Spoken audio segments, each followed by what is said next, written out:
Year 1994 में भारत में PCPNDT act पास किया गया, जिसकी फुल फॉर्म है preconception and prenatal diagnostic techniques act. इस एक्ट का पर्पस था कि भारत में फीमेल फिटिसाइड की घटनाओं को रोका जाए और सेक्स रेशियो को इंप्रूव किया जाए।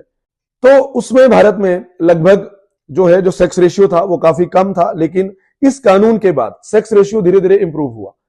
तो 2011 में देखें तो 2011 में भारत में 100 डिस्ट्रिक्ट्स जिन्हें मोस्ट जेंडर क्रिटिकल बोला गया, इनकी एक लिस्ट बनाई गई और इसमें लगभग 12 डिस्ट्रिक्ट्स सिर्फ हरियाणा से ही थी। अकेले हरियाणा राज्य से 12 जिले जो है वो इस 100 क्रिटिकल जेंडर क्रिटिकल डिस्ट्रिक्ट्स में थे।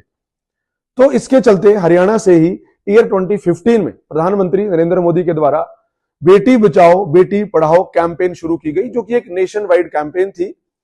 तो फिर बाद में अगर कुछ इसके हम आंकड़े देखें तो सेक्स रेशियो धीरे धीरे इंप्रूव होना शुरू हुआ।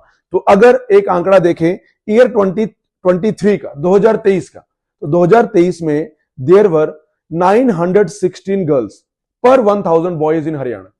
लेकिन उसके बाद विद इन 1 ईयर 2024 का अगर आंकड़ा देखें तो ये सेक्स रेशियो फिर डिक्लाइन कर गया और 2024 का डेटा देखें तो देयर आर 910 गर्ल्स पर 1000 बॉयज।